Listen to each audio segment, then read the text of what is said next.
ত্রয়োদশ জাতীয় সংসদ নির্বাচন উপলক্ষে ময়মনসিংহে বিএনপি আয়োজিত এক সমাবেশে মঞ্চে তারেক রহমানের পাশে ছাত্রদল সভাপতি রাকিবুল ইসলাম রাকিবের বসা নিয়ে সামাজিক যোগাযোগ মাধ্যমে আলোচনার সৃষ্টি হয়েছে। তারেক রহমানের পাশে বসা নিয়ে অনেকে ছাত্রদল সভাপতিকে নিয়ে ট্রল করছেন। এবার সেই ঘটনার ব্যাখ্যা দিয়েছেন রাকিব।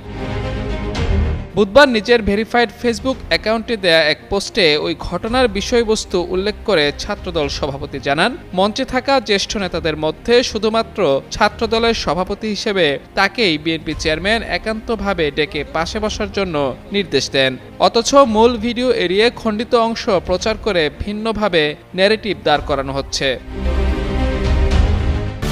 পোস্টে ছাত্রদল সভাপতি লেখেন, আমার জন্মস্থান ময়মনসিংহ জেলা, তাই গতকাল ২৭ জানুয়ারি ময়মনসিংহে নির্বাচনী জনসভায় বিএনপির সম্মানিত চেয়ারম্যান তারেক রহমান মঞ্চে আসন গ্রহণ করার পরপরই আমাকে ডেকে নিয়ে ঠিক তার পাশে বসার নির্দেশ দেন। আমি কেটস পরিহিত থাকায় বসতে সমস্যা হয়। পরবর্তীতে আমরা বিএনপি পরিবারের আহ্বায়ক আতিকুর রহমান রুমন ভাই এসে সুবিধাজনকভাবে চেয়ারম্যান মহোদয়ের সামনে পা দুলিয়ে বসার কথা জানান। তাই চেয়ারম্যান মহোদয়ের অনুমতি নিয়ে পা দুলিয়ে তার সামনে গিয়ে বসি।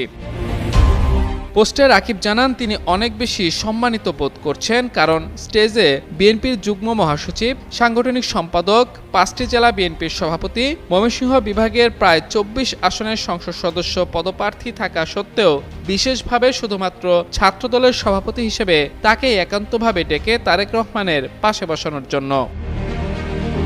পোস্টের শেষে রাকিব লিখেন, জিয়া পরিবারই নির্যাতিত মজলুমদের আশ্রয়স্থল। তারা ত্যাগী নেতাকর্মীদের শ্রম ঘামের মূল্য দিতে জানেন। এ সময় সবাইকে ধৈর্য ও সহনশীলতা নিয়ে তারেক রহমানের ভীষণগুলো বাস্তবায়নে কাজ করার আহ্বান জানান ছাত্রদলের কেন্দ্রীয় নেতা।